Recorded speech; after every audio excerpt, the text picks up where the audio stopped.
बिस्मिल्लाहिर्रहमानिर्रहीम। अच्छा, ये CRE के जो हमारा है चैप्टर नंबर 4, ठीक है। और चैप्टर का जो मेन ऑब्जेक्टिव है वो ये है कि जो हमारा रेट ऑफ रिएक्शन होता है उसको हमने लिंक करना है कन्वर्जन के साथ। वजह क्या है कि चैप्टर नंबर 2 में जो हमने काम किया था वो ये था कि रिएक्टर का साइज़ फाइंड करते थे, और जो हम यूज़ कर रहे थे रेट ऑफ रिएक्शन वो था as a function of x. लेकिन जो हमने सबसे पहला चैप्टर पढ़ा था उसके अंदर जो ना रिएक्टर जो डिज़ाइन था वो था बेस्ड ऑन मोल बैलेंस। फिर चैप्टर नंबर 2 के अंदर डायरेक्ट हम चले गए rate of reaction as a function of conversion. लेकिन हमें ये नहीं पता था कि ये जो रेट ऑफ रिएक्शन होता है इसको कन्वर्जन का फंक्शन किस तरह बनाया जाता है, क्योंकि वजह यह है कि जो हमारे पास डेटा होता है ना डिफरेंट बुक्स में से या किसी भी रिसर्च पेपर से या कहीं से भी जो डेटा हमें मिलता है, जो हमें एक मैथमेटिकल इक्वेशन मिलती है रेट ऑफ रिएक्शन की, वो होती है इन terms of concentration of species, concentration of reactant, concentration of product, और उसके अलावा रेट कांस्टेंट। तो ये जो हमारा रेट ऑफ रिएक्शन होता है वो होता है फंक्शन ऑफ कंसंट्रेशन। तो जो थर्ड चैप्टर था उसके अंदर हमने रेट ऑफ रिएक्शन को देखा as a function of concentration, और ये कि रेट ऑफ रिएक्शन किन चीज़ों के ऊपर डिपेंड करता है, टेम्परेचर के साथ किस तरह वेरी करता है, इस तरह की चीज़ें थी। जो हमारा उसके बाद नेक्स्ट स्टेप ये था कि ये तो हमें पता चल गया चैप्टर 3 से कि रेट ऑफ रिएक्शन जो ना वो लिंक्ड है कंसंट्रेशन और जो है ना आपका रेट कांस्टेंट और उसके अलावा टेम्परेचर डिपेंडेंट। लेकिन इसको कन्वर्जन के साथ हम किस तरह जो है ना कन्वर्ट करें कि ये फंक्शन बन जाए कन्वर्जन का, वो हमारा चैप्टर 4 के अंदर हमें सिखाया जा रहा है कि किस तरह कन्वर्ट करते हैं। तो उसके अंदर हमने सबसे पहले बैच सिस्टम्स पढ़े थे कि रेट ऑफ रिएक्शन को लिखना है as a function of conversion, पहले बैच सिस्टम्स के लिए किया। उसके बाद हमने फ़्लो सिस्टम्स को स्टडी किया। फ़्लो सिस्टम्स के अंदर हमारे पास दो तरह के जो है ना सिस्टम आए, एक वो जिनके अंदर जो वॉल्यूम होता है हमारा वो फिक्स्ड रहता है। क्यों? जैसे हमारे लिक्विड हैं, लिक्विड फेज़ रिएक्शन, उसके अंदर वॉल्यूम जो है ना वो वेरी नहीं करता। एक तो इस तरह के सिस्टम होगा। फिर दूसरे हमारे वो सिस्टम होते हैं जिसके अंदर वॉल्यूम कांस्टेंट नहीं रहता। ये कौन से केसेस होते हैं? गैस फेज़ रिएक्शंस के, क्योंकि टेम्परेचर, प्रेशर और जो थर्मोडायनेमिक वेरिएबल्स हैं उनको चेंज करने से जो हमारा वॉल्यूम है वो चेंज हो जाता है। तो गैस फेज़ रिएक्शंस के लिए हमने जो थी इस डिज़ाइन इक्वेशन कह रहा हूँ, जो हमारा रेट ऑफ रिएक्शन था as a function of conversion, वो हमने उसकी मैथमेटिकल इक्वेशंस डिराइव की।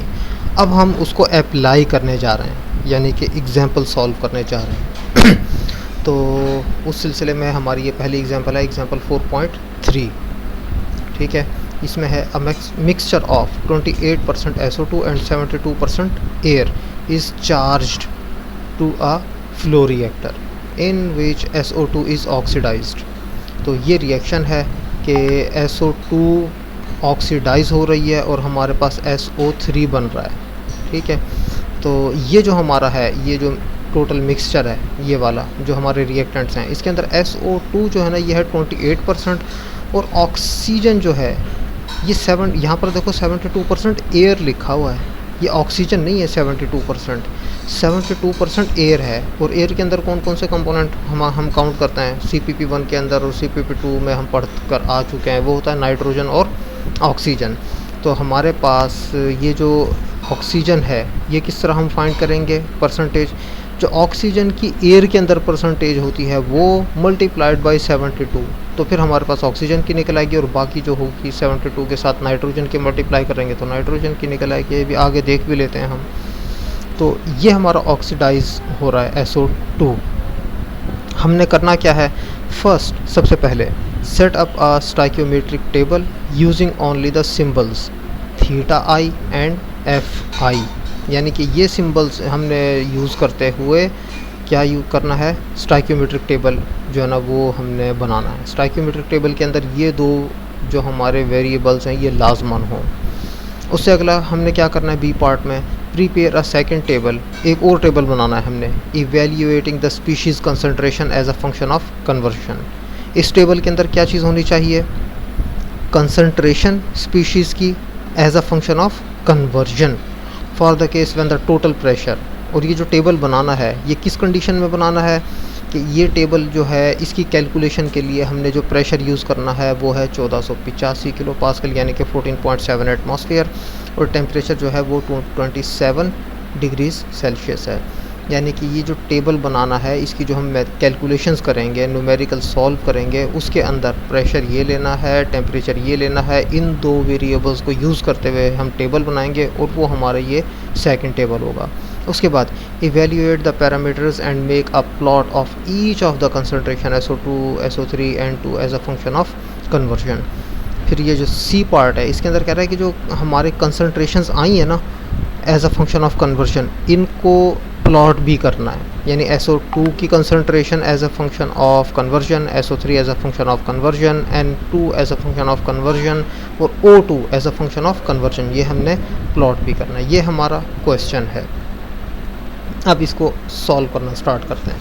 ये जो हमारा है 2SO2 + O2 गिव्स 2SO3, इसको हम सिंप्लीफाई भी कर सकते हैं। पूरी इक्वेशन को 2 से डिवाइड कर दो तो ये 1 बन जाएगा, ये 1/2 बन जाएगा, ये 1/2 बन जाएगा। तो यही हमने यहाँ पे किया है कि SO2 + half oxygen gives us SO3। अगर आप पिछली इक्वेशन यूज़ करोगे तो भी सही है, कोई मसला नहीं है, आप उस तरह से भी सॉल्व कर सकते हो। यानी कि 2SO2 + O2 गिव्स 2SO3, वो भी यूज़ कर लो। तो ये अगर इक्वेशन यूज़ करता हूँ, ये जो मैंने यहाँ पे लिखी हुई है हाफ ऑक्सीजन के साथ, इसको हम अगर जो है ना सिंबॉलिक फॉर्म में लिखेंगे वो होगा A + half B gives C, यानी कि A + half B gives us C। और अगर आप वो यूज़ करते हो 2, 1 और 2, तो ये क्या बन जाएगी, ये बन जाएगी 2A + B गिव्स 2C। आपने घर पे ये करना है कि इसको 2 और 1 और 2 इसके साथ खुद से सॉल्व करना है, तो भी आपका जो आंसर है, जो सारी चीज़ें हैं वो एग्जैक्टली यही आएंगी जो हम यहाँ पर करेंगे। अच्छा, अब यहाँ से हमारे पास SO2 क्या है, वो हमारे पास है A, और ऑक्सीजन क्या है, वो है, कहाँ चला गया, वो है B। ऑक्सीजन क्या है, B, और SO3 ये क्या है, ये C है हमारे पास। तो SO2 के बारे में उसने बताया कि ये कितना है हमारी इनपुट स्ट्रीम में, 28%। तो YA0 यानी कि मोल फ्रैक्शन ऑफ A यानी कि SO2, 0 का मतलब एट स्टार्ट, यानी शुरू में जो हमारी फ्रैक्शन है SO2 की वो क्या थी, 28%। तो उसको हम किस तरह ले सकते हैं, 0.28, ये फ्रैक्शन है। परसेंटेज के अंदर 28%, और ये फ्रैक्शन के अंदर 100 से डिवाइड कर देंगे 28 को, तो ये 0.28 ये फ्रैक्शन आ गई SO2 की। जो हमारा इनिशियल प्रेशर उसने बताया हुआ है वो है 1485 किलो पास्कल। जो T0 है ये इसने हमें बताया था कितना भला, 227 डिग्रीज ऑफ सेल्सियस। इसको हम केल्विन के अंदर कन्वर्ट करेंगे तो ये 500 केल्विन बन जाएगा। अब ये देखो कि एयर के अंदर जो हमारे पास ऑक्सीजन का मोल फ्रैक्शन होता है वो कितना होता है, 0.21, और नाइट्रोजन कितना होता है, 0.79। अब जो मिक्सचर है हमारा उसके अंदर 28% SO2 है और 72% एयर है। अब हमने निकालना है O2 का फ्रैक्शन यानी कि B का, तो YB0 ये क्या होगा, 0.72। ये आ गया, देखो एयर की जो टोटल फ्रैक्शन है स्ट्रीम के अंदर 0.72 मल्टीप्लाइड बाई B यानी कि ऑक्सीजन कितनी होती है एयर के अंदर, 21% यानी कि 0.21। तो 0.21 को मल्टीप्लाई करेंगे 0.72 के साथ तो हमारे पास B की जो है ना फ्रैक्शन निकल आएगी, और वो हमारे पास आ जाती है 0.1512। उसके बाद YI, ये I क्या है, ये है इनर्ट, जो कि केमिकल रिएक्शन में हिस्सा नहीं लेता, वो है नाइट्रोजन। ये देखो रिएक्शन हमारा ये है, इसके अंदर नाइट्रोजन मौजूद नहीं है, तो नाइट्रोजन क्या है, इनर्ट, यानी ये इनपुट स्ट्रीम के अंदर आ रही है और आउटपुट के अंदर एज इट इज़ निकल रही है विदाउट रिएक्ट। तो ये हमारे पास N2 है जो I है। तो नाइट्रोजन की किस तरह निकलेगी, जिस तरह हमने ये निकाली है ना कि 72 का जो फ्रैक्शन है यानी कि 0.72 × 0.21 ये ऑक्सीजन की आ गई, तो नाइट्रोजन की किस तरह आएगी, 0.72 मल्टीप्लाइड बाई 0.79। तो ये हमारे पास नाइट्रोजन का फ्रैक्शन आ जाएगा। ठीक है, हमने किया क्या है अभी तक कि जो हमारा रिएक्शन था उसको सिंबॉलिक फॉर्म में लिखा, जो वेरिएबल्स गिवन थे वो लिखे। उसके बाद हमने इनिशियल मोल फ्रैक्शंस निकाले, किस किस के, SO2 का, O2 का और N2 का। ये शुरू में ज़ीरो होगा, जब हमारा रिएक्शन स्टार्ट होगा उस वक्त क्या होगा, सिर्फ ये दो होंगे, प्रोडक्ट तो शुरू के अंदर ज़ीरो होगा, तो इसीलिए हमने इसकी फ्रैक्शन नहीं निकाली एट इनिशियल, यानी ज़ीरो टाइम पे इसकी फ्रैक्शन ज़ीरो होगी। तो हमने इसकी फ्रैक्शन और इनर्ट की वो लिख दी हैं यहाँ पे। सिर्फ ये काम किया है अभी तक। पहले ही बताओ कि ये स्लाइड क्लियर है? हाँ जी, यस सर, यहाँ तक क्लियर है। ओके। उसके बाद आगे ये हमारे पास जो है ना, हम स्टार्ट कर रहे हैं अब कि किसी भी रिएक्शन के अंदर जो कंसंट्रेशन होती है किसी भी स्पीशीज़ की, वो किस तरह हम फाइंड करते हैं। ये हम फाइंड करते हैं कि C यानी कि कंसंट्रेशन ऑफ एनी स्पीशीज़, बेशक वो SO2 हो, बेशक वो SO3 हो, बेशक N2 हो, बेशक O2 हो, कैसे होगा, CA0 यानी कि जो लिमिटिंग रिएक्टेंट है हमारा, उसकी initial concentration into theta j plus nu j x over 1 plus epsilon x into T0 over T into P over P0।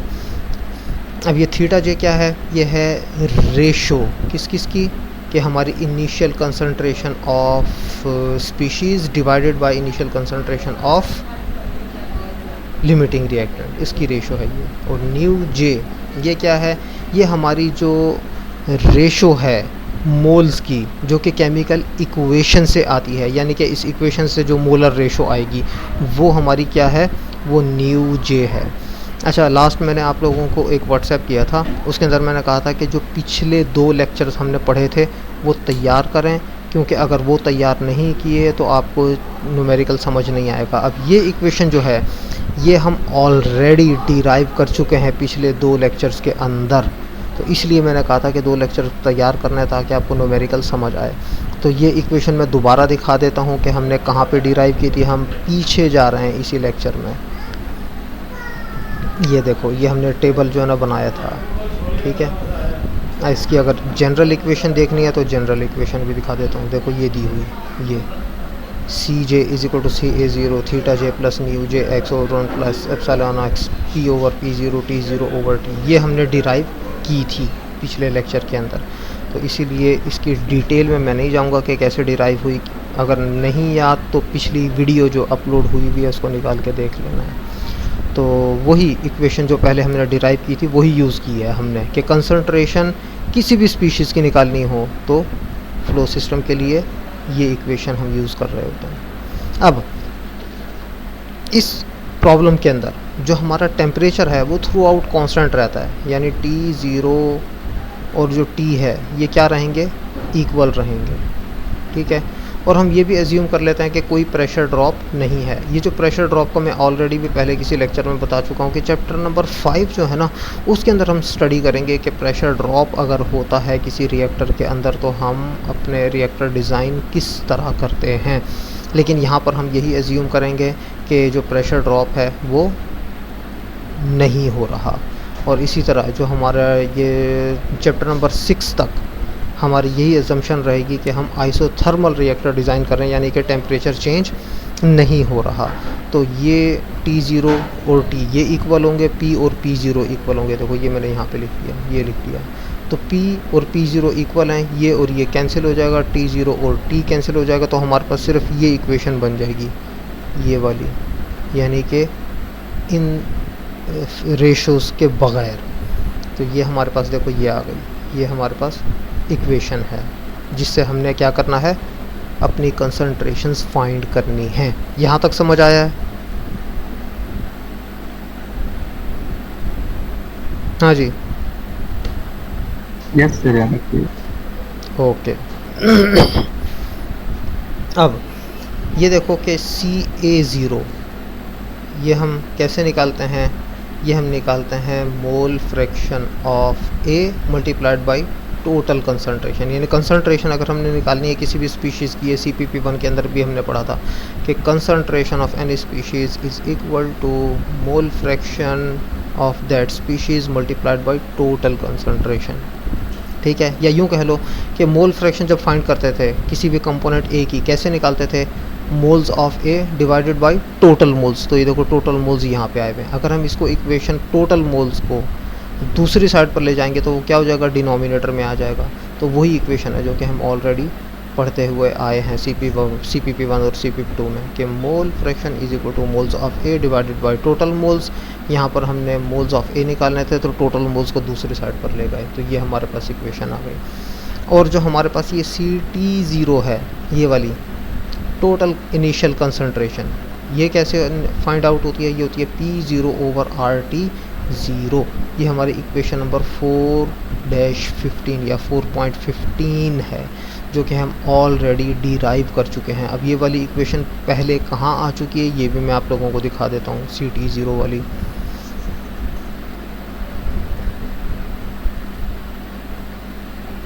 ये देखो CT0 is equal to P0/Z0RT, और Z0 जो है ये हमारे ऑलमोस्ट इक्विवेलेंट होता है Z के ही, तो इसलिए ये कैंसिल हो जाते हैं, तो हमारे पास ये RT0 ही बनता है।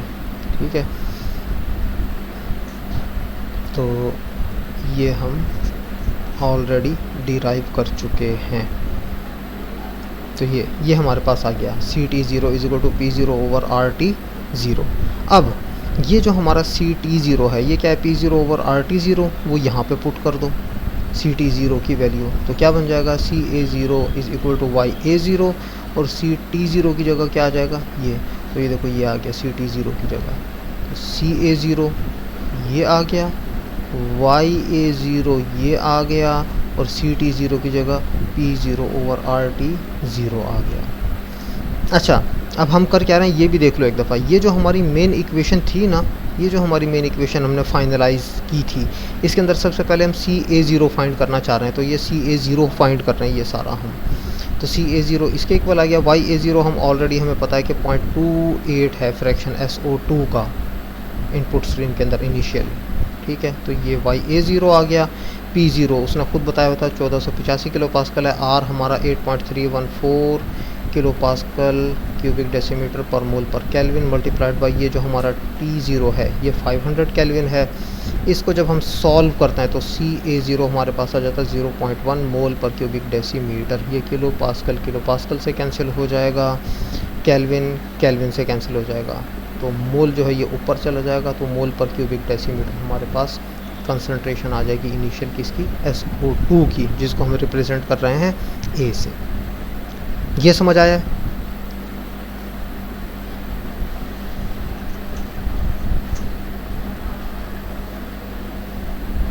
जी समझ आ गया या नहीं? Yes sir. ओके, समराइज़ कर देता हूँ एक दफ़ा कि ये देखो ये हमारा था कि जो हमारी कंसंट्रेशन हमने फाइंड करनी थी ना, उसने कहा कि क्वेश्चन के अंदर जो कहा है कि concentration as a function of x, हमने टेबल बनाना है, तो concentration okay concentration as a function of x जो है ये इसकी मेन इक्वेशन थी, जो कि हम ऑलरेडी डिराइव कर चुके हैं। इसके अंदर ये हमारे पास रिमूव हो जाते हैं क्योंकि T0 P0 इक्वल हैं, तो हमारे पास ये फाइनल इक्वेशन आ जाती है। अब इसके अंदर हमने सबसे पहले CA0 फाइंड करना है, तो ये हमने CA0 फाइंड किया। उसके बाद हम क्या करते हैं, एप्सिलॉन फाइंड करते हैं। एप्सिलॉन कैसे फाइंड होगा, that is YA0 into delta. अब YA0 एज इट इज़ आ गया, और डेल्टा क्या होता है, ये हमारा होता है ये कि change in moles, total change in moles. ये भी हम ऑलरेडी डिराइव कर चुके हैं। ठीक है, ये दिखा देता हूँ आपको कहाँ पर हमने किया हुआ है। ये देखो ये इक्वेशन दी हुई ऑलरेडी हम डिराइव कर चुके हैं, और डेल्टा की वैल्यू कहाँ से आती है ये भी मैं दिखा देता हूँ, ये भी हम ऑलरेडी कर चुके हैं। ये देखो ये डेल्टा ये रहा। ठीक है, ये पीछे भी हमने अलहदा से लिखा हुआ होगा कहीं ना कहीं। ये देखो ये दी हुई इक्वेशन डेल्टा की। ठीक है, तो जिन्होंने 2 लेक्चर्स पिछले तैयार किए थे, मैं 2 दिन पहले बता चुका था, उनको ये सारा समझ आ रहा होगा। तो ये हमारे पास जो एप्सिलॉन है that is equal to YA0 into delta. YA0 0.28 है, डेल्टा जो है वो है C/A minus B/A minus 1। C/A ये हमारे पास है कि moles of SO3 divided by moles of A, यानी कि मोल्स ऑफ SO3 क्या है 1 divided by moles of SO2 क्या है 1, 1 डिवाइडेड बाय 1 1, ये आ गया। अब ये देखो moles of SO3 divided by moles of SO2, ये हमारी इक्वेशन से देख लो, moles of SO3 divided by moles of SO2, तो 1 डिवाइडेड बाय 1। इसी तरह जब हम ऑक्सीजन की देखेंगे वो क्या होगी, moles of oxygen divided by moles of O2, तो 1 डिवाइडेड बाय 2 डिवाइडेड बाय 1 कितना बन जाएगा 1/2। तो ये देखो यहाँ पर हमने उसको भी किया हुआ है, ये आ गया oxygen divided by SO2, 1/2 divided by 1 कितना बन जाएगा 1/2। और ये हमारा जो है A/A ये 1 ही होगा, तो ये 1 आ गया हमारे पास। इसको जब हम सॉल्व करते हैं तो हमारे पास एप्सिलॉन आ जाता है -0.14। ठीक है, अब ये देखो हमने CA0 और एप्सिलॉन ये निकाल लिए हैं। देखो CA0 भी निकाल लिया और एप्सिलॉन भी निकाल लिया। क्यों, हमारे पास 3 कंपोनेंट हैं रिएक्शन के अंदर, SO2, O2, SO3, और जो नॉन रिएक्टिव है जो कि रिएक्ट नहीं करता वो नाइट्रोजन है। बेशक नाइट्रोजन हो, बेशक कोई रिएक्टेंट हो, बेशक प्रोडक्ट हो, ये सबके लिए सेम है, ये सबके लिए सेम है, इसलिए हमने ये 2 फाइंड कर लिए। अब ये जो थीटा जे और न्यू जे है ये SO2 के लिए अलग होगा, SO3 के लिए अलग होगा, N2 के लिए अलग और ऑक्सीजन के लिए अलग। तो इसलिए ये 2 जो हैं ये हम अब अलग अलग हर स्पीशीज़ के लिए अलग अलग कैलकुलेट करेंगे। तो अब ये देखो कि हमने क्या किया कि हमने CA0 की वैल्यू निकाल ली ये, और यानी कि ये CA0, और एप्सिलॉन की वैल्यू निकाल ली हमने ये। अब ये दोनों वैल्यूज़ हम इस इक्वेशन के अंदर पुट करेंगे, ये जो हमारी मेन इक्वेशन थी, CA0 की वैल्यू 0.1 और एप्सिलॉन की वैल्यू -0.14 पुट करेंगे तो हमारे पास ये इक्वेशन ये बन गई। ये CA0 की जगह CA0 की वैल्यू और एप्सिलॉन की जगह एप्सिलॉन की वैल्यू। ये अब हम A, B, C सब के लिए अलग अलग कैलकुलेट करेंगे, थीटा जे और न्यू जे। तो हम सबसे पहले बात करते हैं स्पीशीज़ A की। स्पीशीज़ A के अंदर थीटा A यानी कि ये J क्या बन जाएगा A,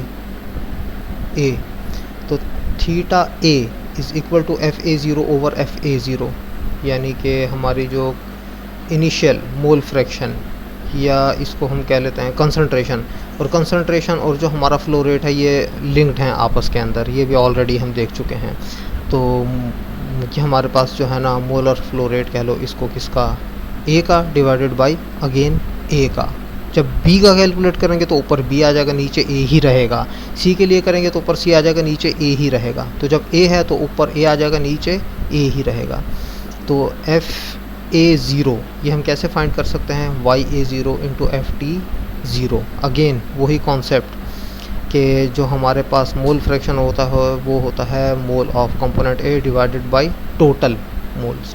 तो मोल ऑफ A क्या हो जाएगा, mole fraction into total molar flow rate.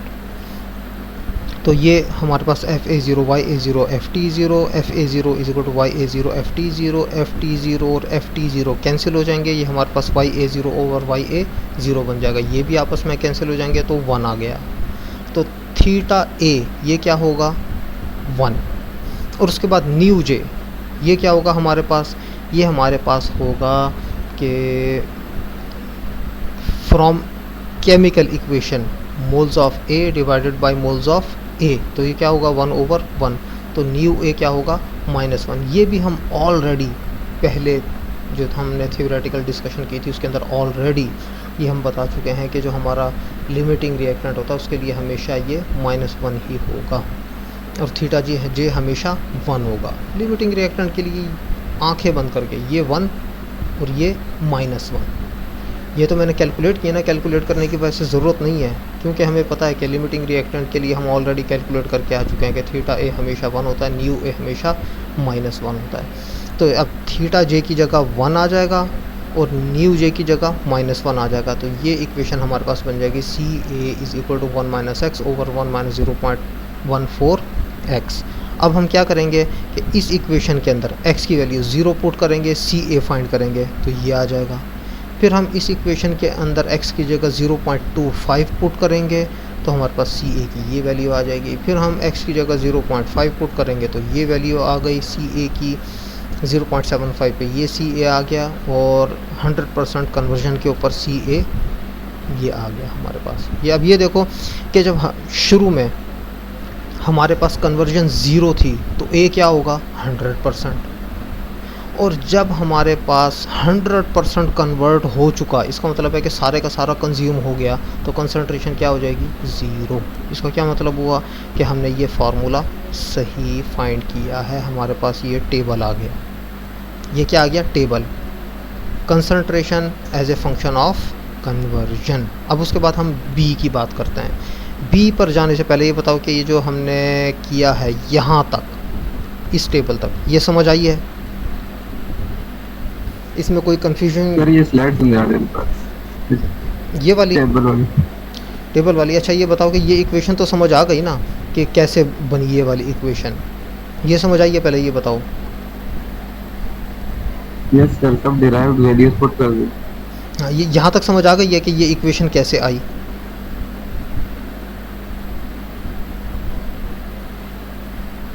Yes sir, जो वैल्यूज निकाली हैं सब पुट कर दी हैं सर। हाँ अब ये देखो, ये हम सब वैल्यूज़ पुट करने के बाद ये इक्वेशन आ गई। अब x की जगह 0.0 पुट करो, ये 0 हो जाएगा, ठीक है, क्या बन जाएगा खाली 1। यहाँ पर 0 इंटू 0.14 क्या बन जाएगा 0, तो क्या बन जाएगा 1, तो 1 डिवाइडेड बाई 1 1, ठीक है।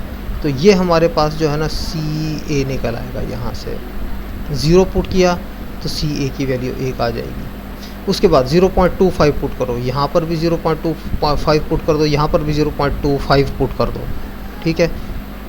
x की जगह 0.25, x की जगह 0.25, तो सी ए की कोई ना कोई वैल्यू निकल आएगी, वो एक मिनट, वो ये आ गई।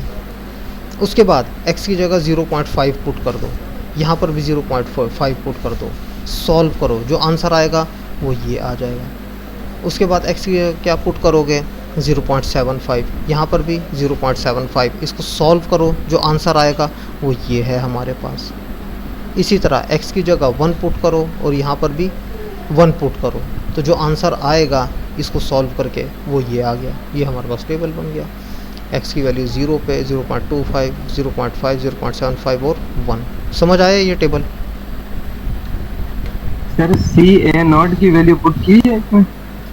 वो ऑलरेडी पुट कर चुके थे मेरे भाई, ये 0.1, ये यहाँ पर हमने, यहाँ पर सॉरी एक मिनट, ये जो ना एक छोटी सी मिस्टेक करी गई, यहाँ पर 0.1 आना था, यहाँ पर 0.1 आना था, ठीक है ना, वो आपने खुद यहाँ पे लगा लेना 0.1, आपने सही आइडेंटिफाई किया, यहाँ पर 0.1 आना था। ये क्लियर है कि 0.1 भी मल्टीप्लाई होगा, यहाँ पर 0 0 और यहाँ पर 0.1, फिर उसके बाद 0.25 0.25 और 0.1, फिर 0.5 0.5 और 0.1 मल्टीप्लाई होगा। इस तरह करके हमारे पास ये टेबल जो है ना ये आ जाएगा। समझ आया इसका?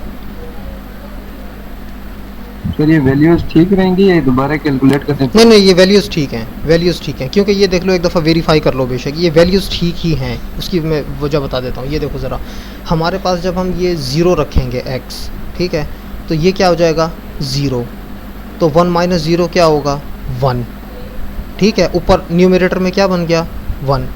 अब डिनोमिनेटर की बात करते हैं, x क्या है 0, 0 इंटू 0.14 क्या बन जाएगा 0, तो 1 माइनस 0 क्या बन जाएगा 1, डिनोमिनेटर भी 1 हो गया।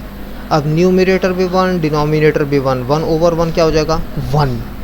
फिर हम क्या करेंगे 0.1 जो यहाँ पे मल्टीप्लाई हो रहा था उससे के साथ मल्टीप्लाई करेंगे तो क्या बन जाएगा 0.1, तो ये देखो 0.1 आया हुआ यहाँ पे, ठीक है। Yes sir clear. ओके, ये हमारे पास अब आ गया सी ए। उसके बाद हम आ जाते हैं सी बी की तरफ, ठीक है। अब ये b, अब इसके लिए थीटा b कैलकुलेट करते हैं, वो क्या होगा F B zero over F A zero. किस तरह लिख सकते हैं एफ बी ज़ीरो को Y B zero into F T zero और एफ ए ज़ीरो को Y A zero F T zero. F T zero cancel हो गए, वाई बी ज़ीरो हम ऑलरेडी शुरू में निकाल के आ चुके हैं। ये वाई बी ज़ीरो ये क्या था 0.1512,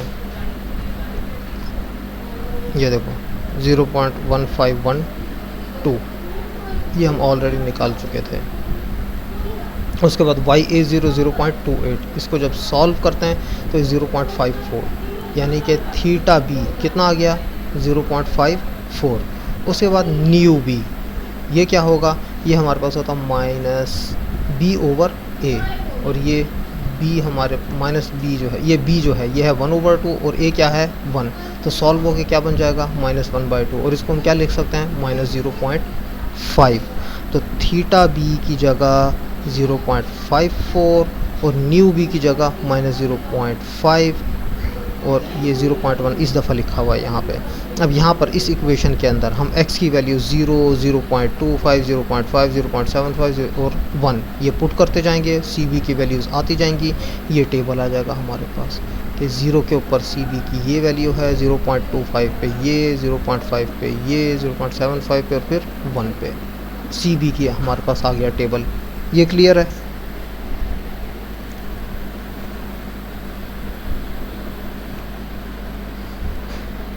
हाँ जी, समझ आया ये वाला?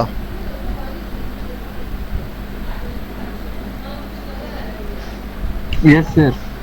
ओके, अब बी के बाद हम आ जाते हैं सी के ऊपर।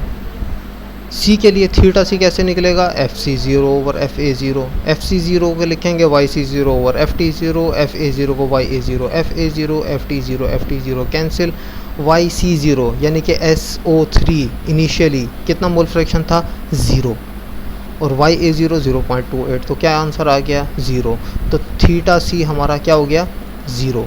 उसके बाद न्यू सी, ये क्या होता है C ओवर A, C कितना था 2, A कितना था 2, तो क्या बन गया 1। चूँकि ये प्रोडक्ट है तो माइनस साइन नहीं आएगा, क्योंकि ये कंज्यूम नहीं हो रहा, रिएक्टेंट के लिए कंजम्पशन हो रही होती है तो इसलिए माइनस लगता है, यहाँ पे माइनस नहीं होगा, ये +1 हो गया। अब ये थीटा सी और न्यू सी ये यूज़ करेंगे, ये हमारे पास थीटा सी हो गया, न्यू 1 आया है हमारे पास, तो 1 × x x है। तो अब यहाँ पर अगेन x की वैल्यूज़ पुट करते जाओ और थीटा सी की वैल्यूज़ निकालते जाओ, तो ये थीटा सी के साथ हम ये सी की कंसंट्रेशन का टेबल आ जाएगा हमारे पास, सिंपल। क्लियर है ये?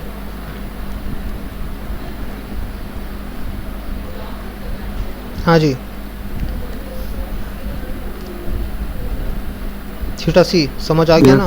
ओके, ये मैं बार बार इसलिए पूछ रहा होता ना कि बाद में आप कहते हो 3 महीने गुजरने के बाद कि जी हमें तो समझ नहीं आया था। उसके बाद हम आ जाते हैं इनर्ट की तरफ।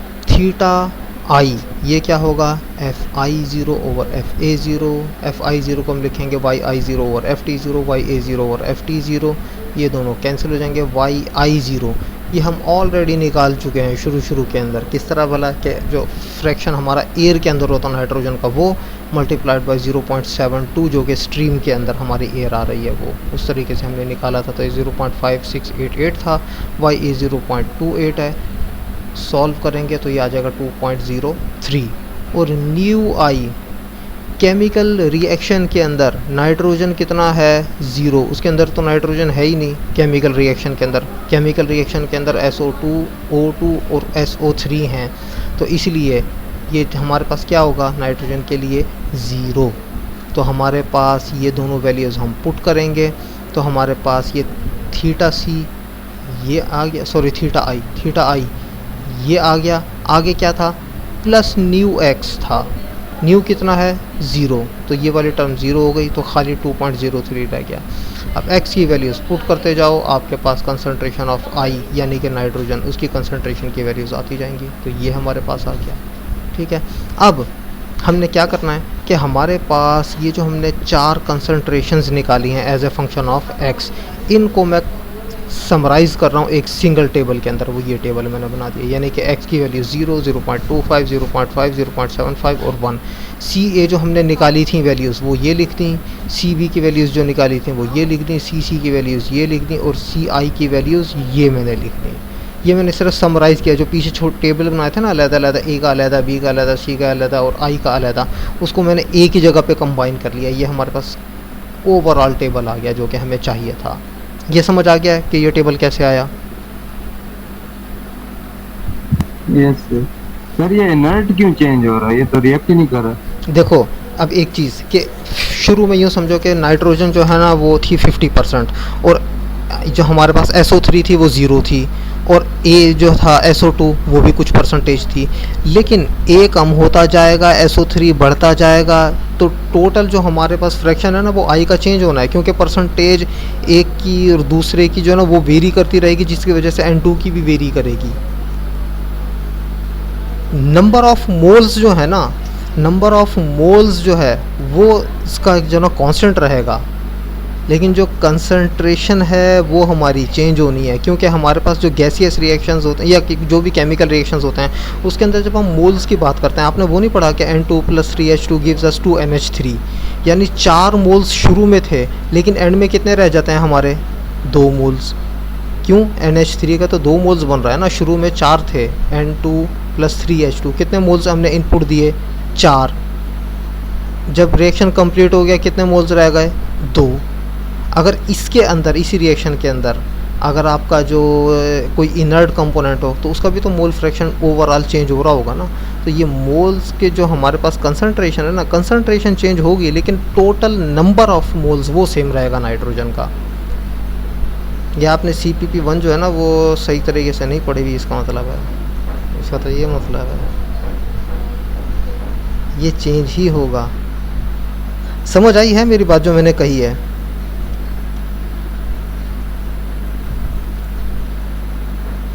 Yes sir. हाँ, क्योंकि देखो बात वही है कि अगर आपके पास जो है ना N2 + 3H2 है, ठीक है, और साथ में आप जो है ना N2 + 3H2 के साथ एक समझ लो कि एक और कोई कंपोनेंट है हमारे पास ऑक्सीजन का, ऑक्सीजन तो रिएक्ट नहीं करेगी, ठीक है, उसके अंदर मिसाल के तौर पर 2 मोल्स आपने ऑक्सीजन के डाले हुए हैं शुरू के अंदर, ठीक है। अब total number of moles initially कितने होंगे? N2 1, 3H2 टोटल कितने हो गए 4, ठीक है, और ऑक्सीजन का 1 कितने हो गए 5, टोटल कितने हैं 5।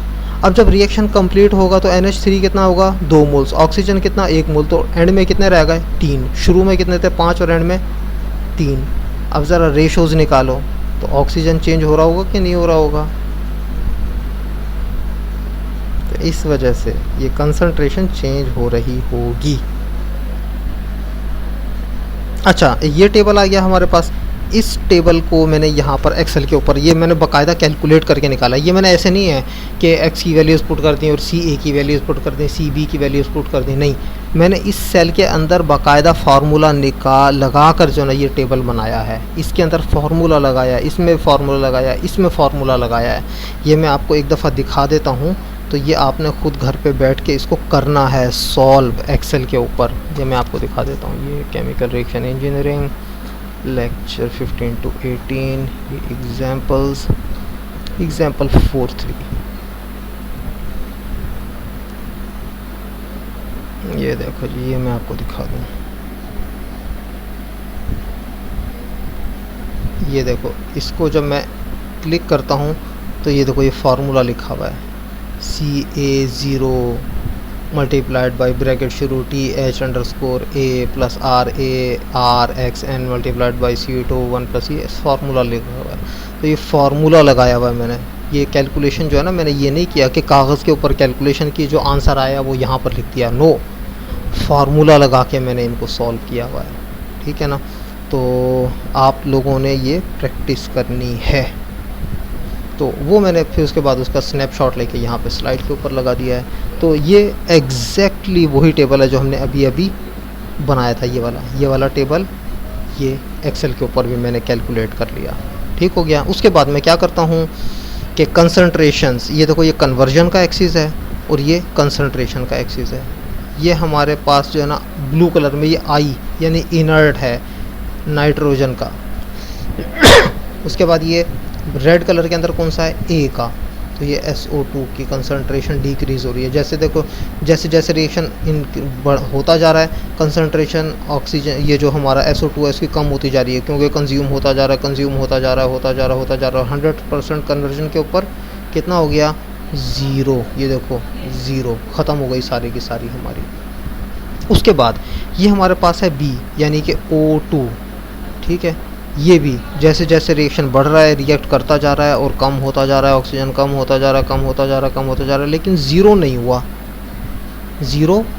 हुआ, ज़ीरो सिर्फ SO2 हो रहा है। इसकी क्या वजह है, मुझे वजह बताओ इसकी, कि SO2 वो तो ज़ीरो हो गया कि जी रिएक्शन के अंदर सारा कंज्यूम हो गया, ये ऑक्सीजन क्यों ज़ीरो नहीं हुआ? रीज़न कौन बताएगा? सर लिमिटिंग रिएक्टेंट ही सिर्फ कंज्यूम होगा मुकम्मल। एग्जैक्टली बिल्कुल सही। तो इसका क्या मतलब हुआ, इससे हमें देखो चीज़ें जो क्लू मिल रहे होते हैं जब हम प्रॉब्लम सॉल्व कर रहे होते हैं, तो ये देखो हमें क्लू मिल गया कि हमारा प्रॉब्लम सही सॉल्व हुआ है, O2 कम्प्लीटली कंज्यूम नहीं हुआ। उसके बाद हमारा SO3 ये बहुत गुजरने के साथ साथ कंसनट्रेशन इंक्रीज़ होती जा रही है, शुरू में ज़ीरो थी, बाद में इंक्रीज़ होते होते होते होते 100% कन्वर्जन पे ये कंसनट्रेशन हो गई हमारी। क्लियर है?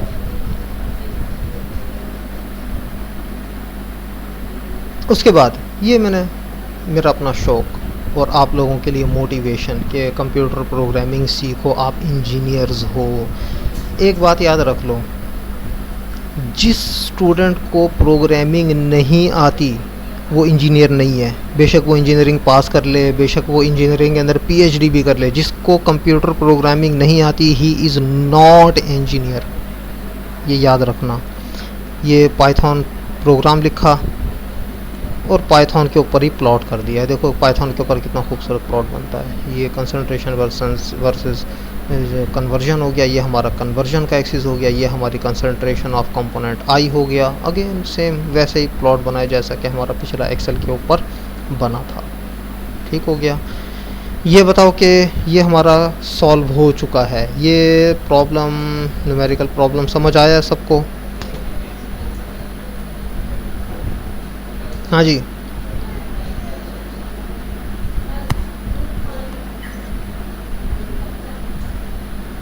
क्लियर है?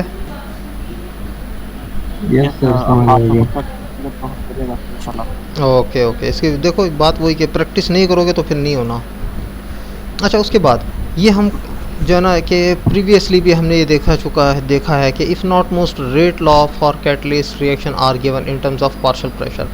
ये जो हमारे पास रेट लॉज हैं, कौन से भला? ये जो कैटलिस्ट के लिए होते हैं, ये किस तरह लिखे जाते हैं? इन टर्म्स ऑफ पार्शियल प्रेशर। ये हमने पहले भी जो है ना डिस्कस किया हुआ है, ये इसी बुक में भी उसने कह दिया कि पहले भी हम ये मेंशन कर चुके हैं। Luckily partial pressures are easily related to conversion. ये जो पार्शियल प्रेशर होता है ना, ये कन्वर्जन के साथ, यानी जो x है उसके साथ बहुत आसानी से रिलेट हो जाते हैं। यहाँ पर हम वही काम करने जा रहे हैं कि पार्शियल प्रेशर को रिलेट करने जा रहे हैं कन्वर्जन के साथ। अभी तक हमारे पास जो आइडियल गैस इक्वेशन है वो क्या है? PV is equal to nRT। एक मिनट क्या, ज़रा होल्ड करना।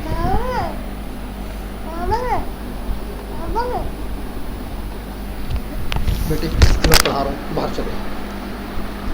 अभी वो बाहर आता है, फिर खेलूंगा। अभी चलो।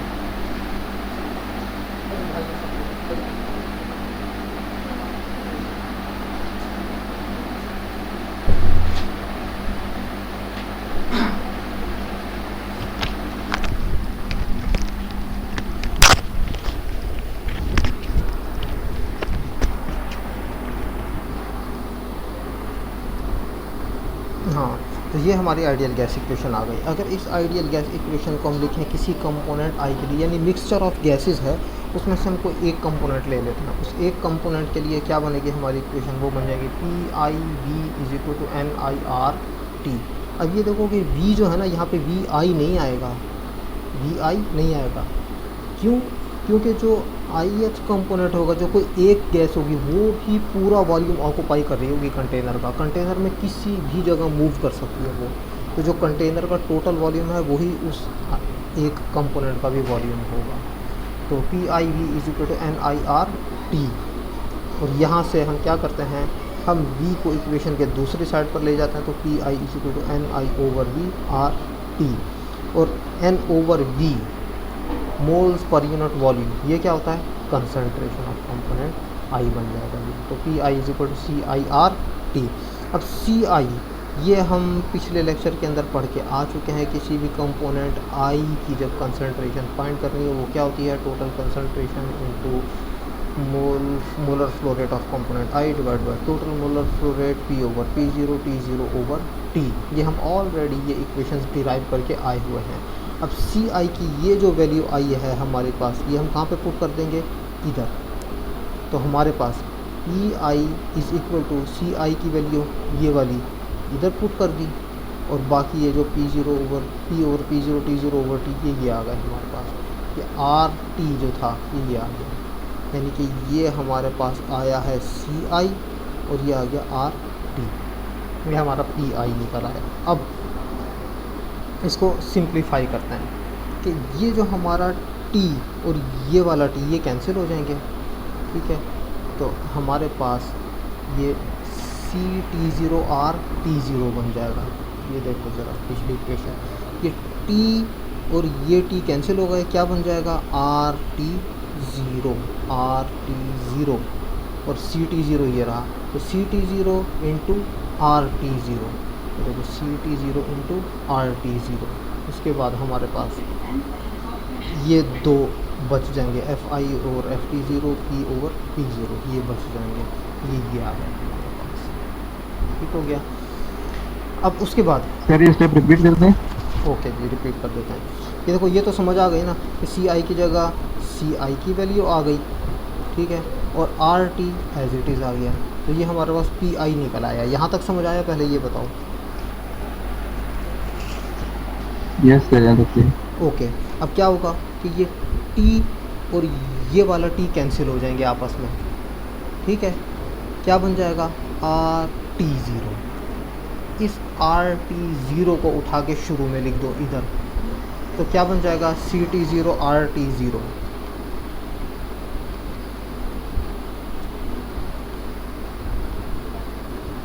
CT0 इंटू RT0, ये देखो CT0 RT0, और ये जो है FI over FT0 P over P0 ये एज इट इज़ आ जाएगा।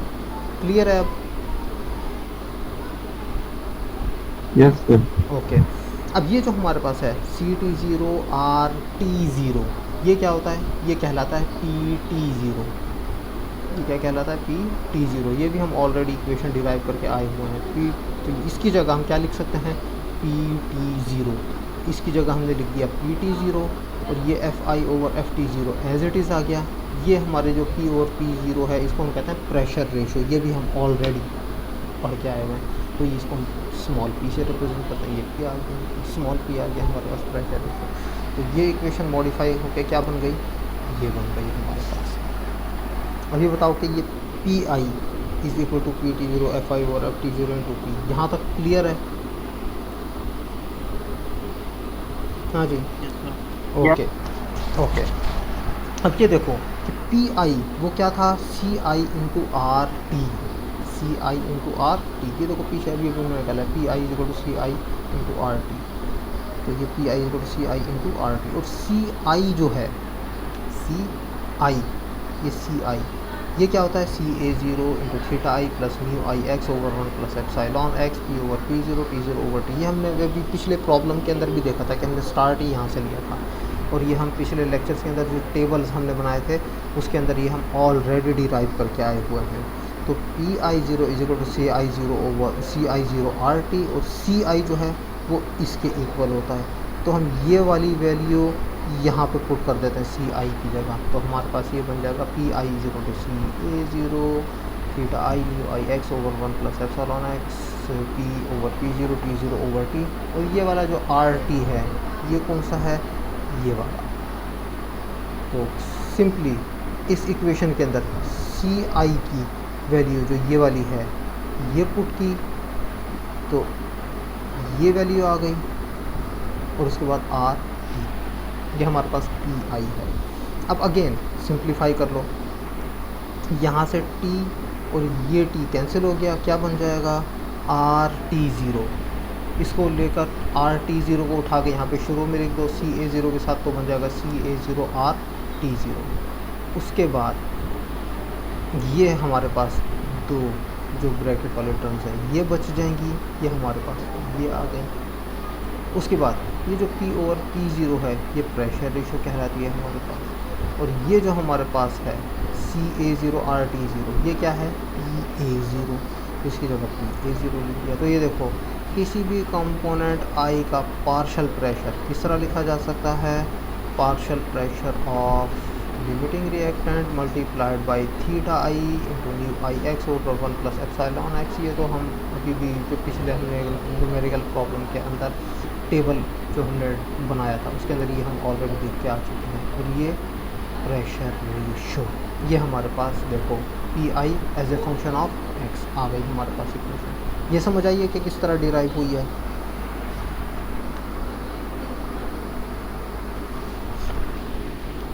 हाँ जी, क्लियर है। Yes yes sir. ओके उसके बाद आ जाती है एग्जांपल 4.4। अब वो कह रहा है कि जो SO2 oxidation discussed in example 4.3, यानी जो हमने पहले अभी एग्जांपल सॉल्व की है पिछली एग्जांपल, उसके हवाले से बात कर रहा है कि ये हमने जो है ना एक सॉलिड प्लेटिनम कैटलिस्ट के ऊपर जो है ना ये करवाया है हमने रिएक्शन, यानी कि कैटेलिटिक रिएक्शन करवाया, कैटलिस्ट था उसके अंदर कोई। As with almost all gas solid catalyst reaction, the rate law is expressed in terms of partial pressure instead of concentration. हम partial pressure use करेंगे instead of concentration. The reaction is to be carried out isothermally, यानी उसने खुद बता दिया कि temperature constant रहेगा throughout 400 degrees of Celsius. At this temperature, the rate constant K per gram of catalyst, the absorption constants for O2 SO2 वो ये है, इससे रिप्रेजेंट करेंगे। ये एड्जॉर्प्शन कांस्टेंट है, ये एड्जॉर्प्शन कांस्टेंट है। And the pressure equilibrium constant Kp were experimentally found. अब ये जो वैल्यूज़ हैं ना कि हमारे पास K की वैल्यू और इसके अलावा KO2 की वैल्यू, KSO2 की वैल्यू, Kp की वैल्यू, वो उस बताया हुआ है कि अगली स्लाइड के ऊपर दिखाई हुई हैं ये values. The total pressure and the feed composition, ये जो कि हमने कहा था एग्जांपल 4.3 के अंदर भी कि SO2 हमारा 28% है, वो सेम है। यानी कि टोटल प्रेशर 1485 किलो पास्कल था मेरा ख्याल वो, और जो कंपोजिशन थी फीड की वो वही है जो कि एग्जांपल 4.3 के अंदर हम ऑलरेडी करके आ चुके हैं। और consequently the entering partial pressure of SO2 is 4.1 atmosphere. ये 14.8 जो था ना वो तो था हमारा कौन सा वाला टोटल प्रेशर, ये जो 4.1 है ये पार्शियल प्रेशर है SO2 का, ठीक है। वो कहता क्या है कि right the rate law as a function of conversion, ये हमारा ऑब्जेक्टिव है कि रेट लॉ को हमने लिखना है as a function of conversion. तो ये देखो ये जो है ना रेट लॉ उसने बताया हुआ है जिसको हमने, अब ये देखो कि ये हमारे पास जो है ना इन टर्म्स ऑफ कन्वर्जन नहीं है, यहाँ पर x कहीं भी नहीं है। ये जो हमारे पास रेट लॉ है SO2 की कंजम्पशन का, वो as a function of partial pressures दिया हुआ है। Partial pressure of SO2, partial pressure of O2, partial pressure of SO2, ये प्रेशर का कांस्टेंट आ गया है, ये पार्शियल प्रेशर, ये KO2, ये क्या था भला, ये था एड्जॉर्प्शन कांस्टेंट हमारा। इसी तरह ये एड्जॉर्प्शन कांस्टेंट हो गया SO2 का, ये पार्शियल प्रेशर हो गया। यानी ये जो हमारा रेट लॉ है ये लिखा हुआ है as a function of partial pressures. हमने इसको कन्वर्ट करना है as a function of x, इसमें कन्वर्ट करना है हमने। अब जो पार्शियल प्रेशर है SO2 का इनिशियली वो कितना है 4.1। अब SO2 जैसे जैसे कंज्यूम होती जाएगी तो इसका पार्शियल प्रेशर क्या होता जाएगा, कम होता जाएगा। एप्सिलॉन ये हम पिछली एग्जांपल के अंदर देख कर आ चुके हैं, -0.14, K की वैल्यू उसने बताई हुई है 9.7, Pp की वैल्यू, KO2 की वैल्यू, KSO2 की वैल्यू। यानी जो हमारे पास एड्जॉर्प्शन कांस्टेंट, प्रेशर कांस्टेंट और रेट कांस्टेंट है, इनकी सारी वैल्यूज़ बताई हुई हैं। पार्शियल प्रेशर SO2 का उसने इनिशियली हमें बताया हुआ है, O2 का पार्शियल प्रेशर ये हमें फाइंड करना है, बल्कि इस सब को हमने कन्वर्ट करना है as a function of conversion. तो ये देखो सॉल्व करना स्टार्ट करते हैं इसको। अभी तक हमने स्टेटमेंट देखी थी, अब सोल्यूशन स्टार्ट हो रहा है। एजम्पशंस हमारी क्या है, उसने खुद बता दिया था कि आइसोथर्मल है तो T = T0, प्रेशर ड्रॉप नहीं हो रहा तो P = P0। अब ये देखो ये हमने अभी अभी इक्वेशन डिराइव की थी ये वाली कि partial pressure as a function of x, ये इक्वेशन हमने अभी अभी डिराइव की है। ये मैं भी दोबारा दिखा देता हूँ आपको, ये रही अभी अभी जो हमने डिराइव की, ये इक्वेशन मैंने उठा के एज इट इज़ ये लिख दी। अब देखो हमारे एजम्पशन क्या है कि प्रेशर ड्रॉप नहीं हो रहा, P = P0, तो ये P और P0 क्या हो जाएंगे, कैंसिल। तो हमारे पास क्या बन जाएगा, सिर्फ ये वाला पार्ट बच जाएगा। तो ये हमने उठा के यहाँ लिख दी एज इट इज़, हमारे पास आ गया, ठीक है। नेक्स्ट जो हमारा ये ए है, ये किसको रिप्रेजेंट कर रहा है, SO2 को।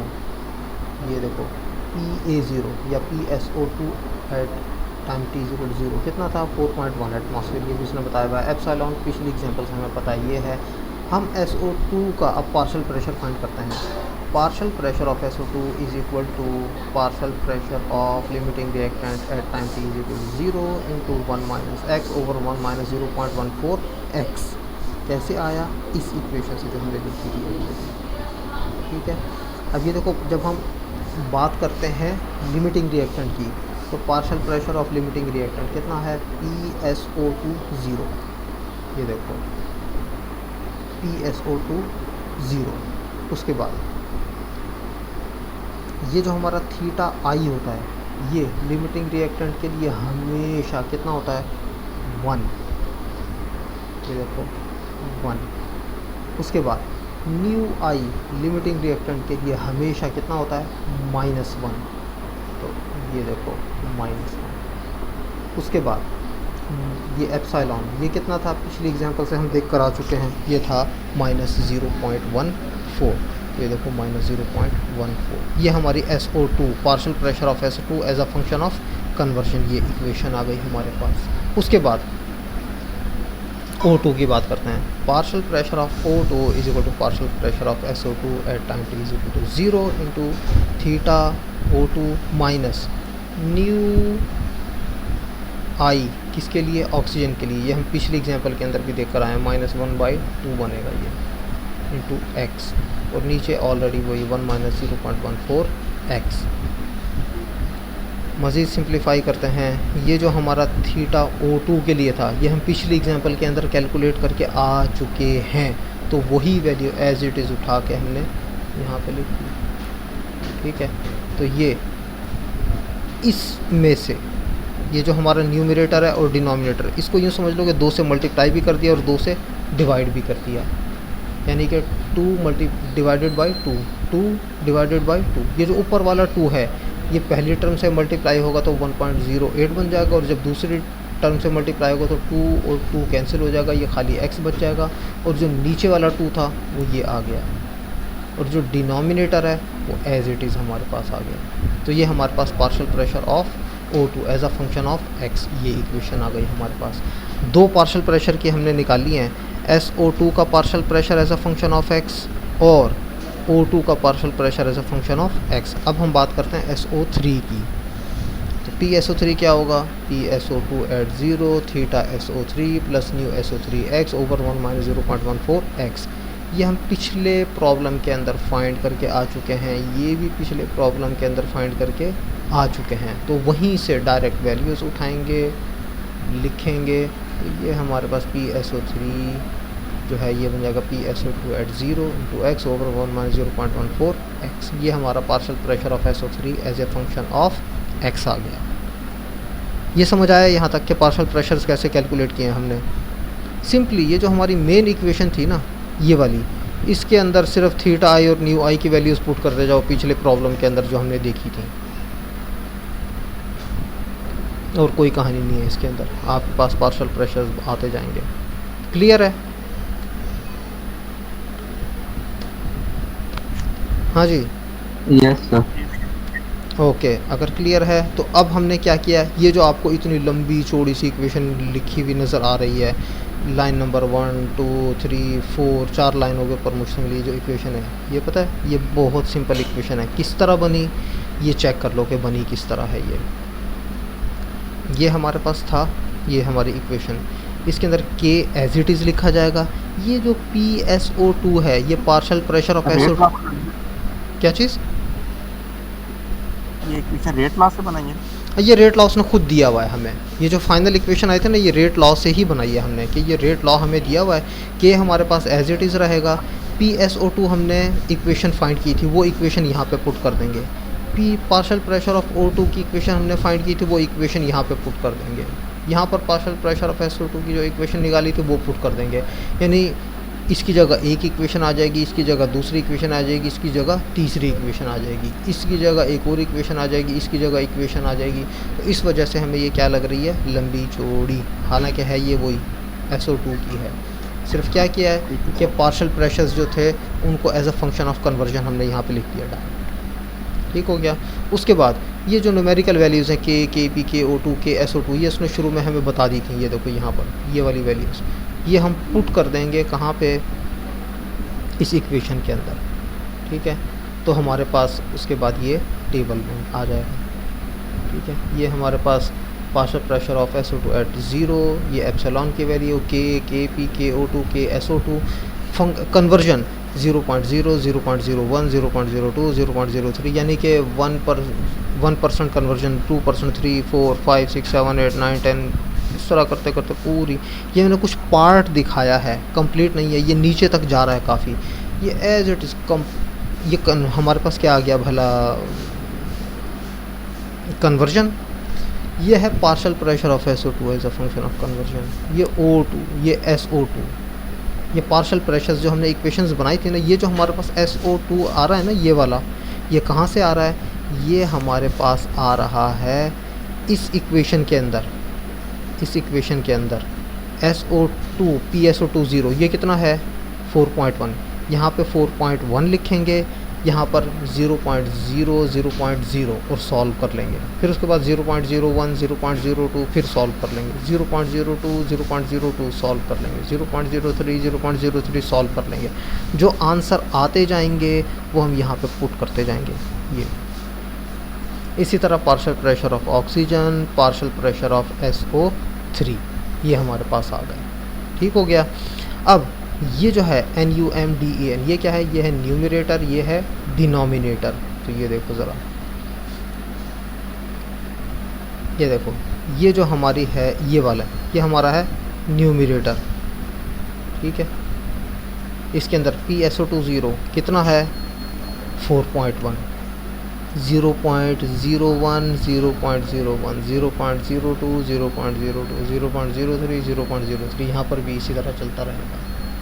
यानी इस पूरे न्यूमरेटर के अंदर जहाँ जहाँ पे PSO2 0 आ रहा है वहाँ पे 4.1 लिखना है, और जहाँ जहाँ पे X आ रहा है वहाँ पे 0.0, 0.0 पुट करना है। तो आपके पास जो भी आंसर आएगा वो आपने ये लिख दिया। उसके बाद 0.01 के ऊपर न्यूमरेटर की ये वैल्यू, फिर 0.02 पे, 0.03 पे, एंड सो ऑन। इसी तरह ये डिनोमिनेटर है। डिनोमिनेटर कहाँ है हमारा, ये नीचे दिया हुआ, ये नीचे। ठीक है, इसको हम कैलकुलेट करेंगे तो ये हमारे पास डिनोमिनेटर आ जाएगा। उसके बाद न्यूमरेटर डिवाइडेड बाय डिनोमिनेटर, ये क्या बन जाएगा -r। ये देखो, न्यूमरेटर डिवाइडेड बाय डिनोमिनेटर क्या बन जाएगा -r। तो हमने किया क्या है कि this value divided by this value, ये -r पहली वैल्यू आ गई, this value divided by this value, ये दूसरी वैल्यू आ गई, third value divided by third value, ये आ गई हमारे पास। तो ये r हमारे पास फिल हो जाएगा। इसके अंदर हम क्या कर रहे हैं, 1 डिवाइडेड बाई 0.3151 ये आ जाएगा, यानी कि 1 ओवर -r निकाला है।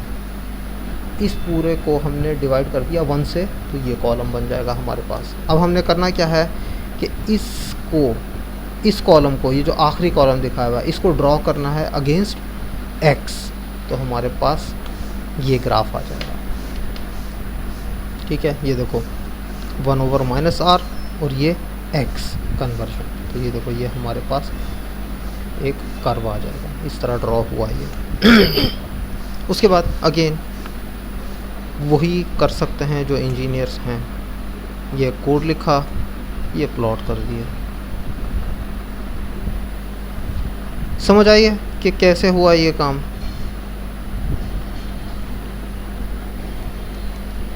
हाँ जी, यस सर। ओके, तो दिस वाज टुडेज़ लेक्चर। अब इसको जो है ना, देखो इम्पोर्टेंट चीज़, मैथमेटिकल चीज़ें जितनी भी हैं, मैथमेटिकल सब्जेक्ट्स जितने भी हैं, वो लेक्चर में तो एट द टाइम जो है ना समझ आ जाते हैं, लेकिन इन फैक्ट वो सही समझ उसी वक्त आते हैं जब खुद से सॉल्व करो। क्यों?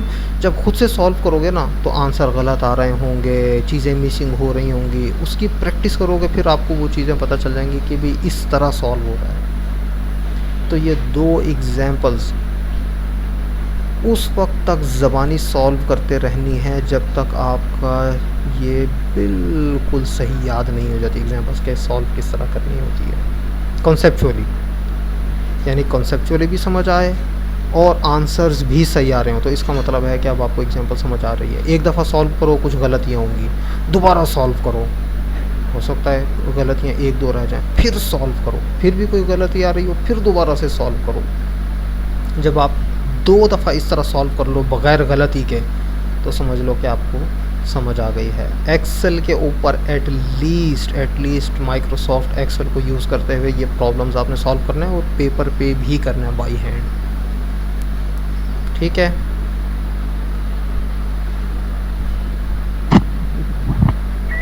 सर होमवर्क से रिलेटेड एक सवाल था। ईमेल पे भेज दो। सर क्वेश्चन नंबर 2 जो होमवर्क का उसको नहीं समझ आया।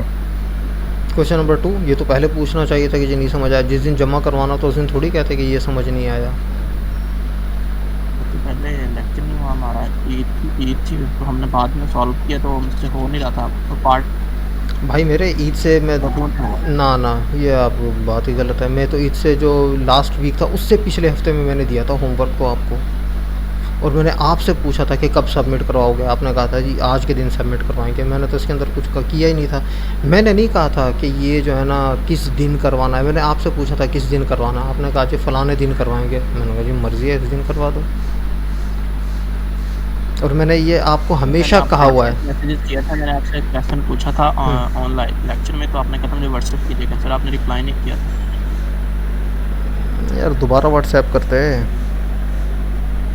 मिसिंग हो गया होगा। लेकिन यार ये जो ना देखो इस तरह नहीं होता कभी भी कि जो ना आप लास्ट डे जो है ना सॉल्व करते हो और कहते हो कि जी जो ना हमें इस चीज़ की वो नहीं पता चला।